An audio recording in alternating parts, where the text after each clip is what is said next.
Thor caught something in the ocean that nearly killed him. A wound on Mjolnir, his invincible hammer, proves it. Most versions of this story end with the fishing line cut, the serpent sinking back into darkness, Thor returning empty-handed. But the Norse knew better. They knew that Jörmungandr, the world serpent, didn't just escape that day. It learned, it waited, and according to prophecy, when Thor finally faces it again at the end of all things, both god and monster will die by each other's hand. This isn't a victory story. It's a countdown to mutual annihilation. So why did Thor keep fishing for something designed to destroy him? Odin sits in the high seat of Asgard, his single eye fixed on Thor. The Allfather speaks of a day when the gods learned a terrible truth. A Völva, a seer, spoke prophecy that would shape everything that followed. 3 children were born to Loki and the giantess Angerboda. Fenrir the wolf held the corpse queen, and Jörmungandr, the world serpent. Each one carried a thread of doom. Each one was fated to rise and devour the gods at Ragnarök. The gods could not kill them. Prophecy cannot be unmade, but they could contain them. Jörmungandr was cast into the ocean that circles Midgard, the world of humans. The serpent sank into the abyss and grew. It grew so vast that it wrapped around the entire world, its tail gripped between its own teeth. For ages it lay in darkness, patient and hungry. Until now, the scout races into Asgard, breathless and drenched in seawater. The messenger brings word that the ocean is no longer still. Fishing vessels vanish without trace. The waves rise and fall in rhythms that match no storm. Whirlpools open in the deep where none existed before. The fishermen of Midgard speak of something waking, something vast, something angry. Odin and Thor exchange a look. Only one being alive has ever hooked Jörmungandr and lived to tell it. Only one god has the strength and the will to venture into those waters again. Thor grips Mjolnir, and he knows he alone must go back to the abyss. The serpent is stirring. It remembers his touch. It remembers his rage. And it remembers that it survived. Thor travels to the edge of the world, where the giant Hymir dwells in a hall of stone and ice. Hymir is ancient beyond reckoning. He is one of the few beings who has witnessed the full span of the cosmos. He has stood in the presence of the world serpent and lived. When Thor arrives, Hymir does not look surprised. The giant has been expecting him. They sit by a fire that burns with flames older than mountains,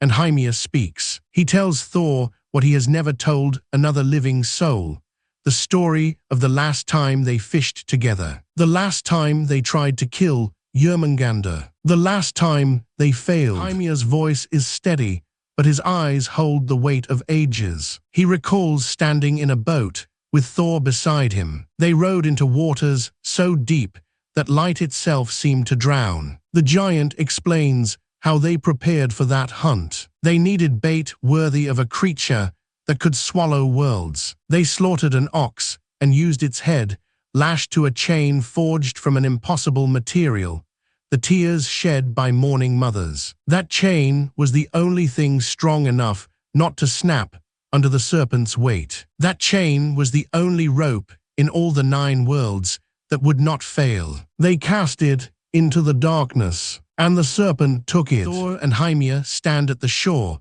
preparing to row into the abyss once more. They are older now. The weight of ages presses on them both, but Thor's resolve burns hotter than any forge. They select a new ox, the largest they can find, and strike it down. Its blood steams in the cold air. They gather the carcass and load it into a small boat, low and narrow, built for deep water. Hymir produces a chain, not the same one, but one that carries the memory of sorrow in every link. It is wrapped carefully, coiled like a serpent itself. Thor checks it. His hand runs along every inch. He nods. This will do. As they push the boat toward the water, Hymir mutters a prayer to gods who may or may not be listening. Thor says nothing. He has already made his choice. They row farther than the land deers follow. The sky above grows pale and strange. The water beneath them turns from blue to black, to a color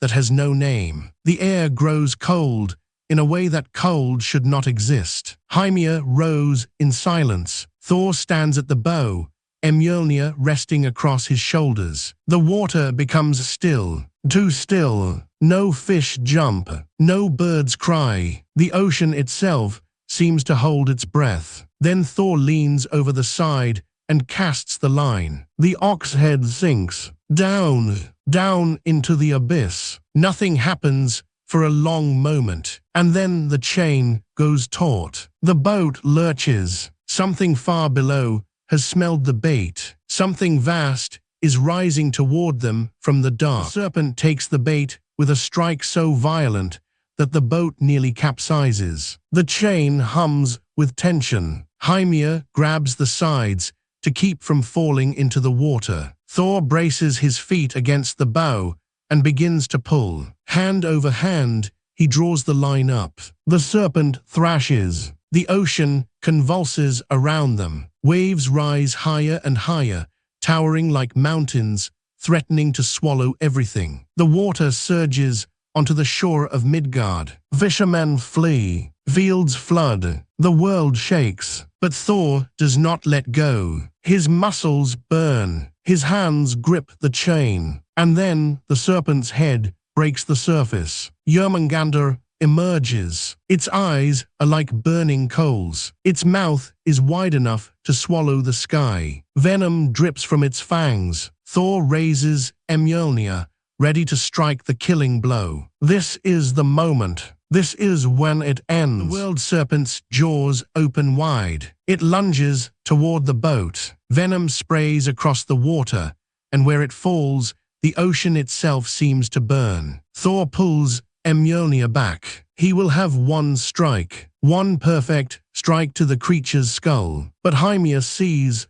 what is happening. The giant sees the floods rising. He sees Midgard drowning. He sees the end of everything. And in that moment, fear overtakes him. The giant reaches for his sword with a trembling hand and swings it at the chain. The blade cuts through. The fishing line snaps. Jörmungandr plunges back into the abyss with a scream that echoes across all 9 worlds. The chain falls useless into the boat. The serpent is gone. Thor's hammer falls, striking only empty air and water. Thor stands in the rocking boat, breathing hard, his hammer still raised. Hymir cannot look him in the eye. The serpent sinks deeper and deeper until the abyss closes over it. Thor examines Mjolnir by the fading light. There, on the hammer's face, a mark where venom from Jörmungandr's teeth grazed it. A wound on an invincible weapon. Proof that the serpent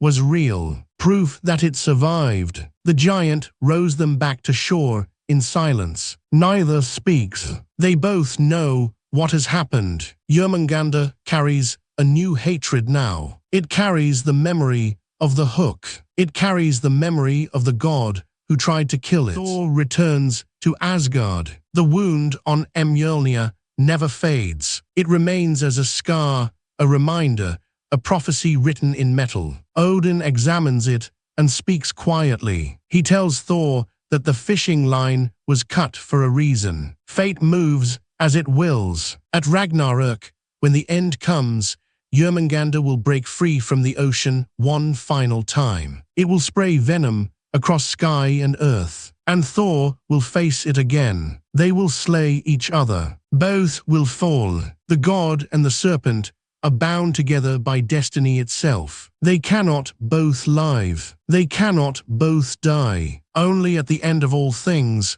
will the debt be paid.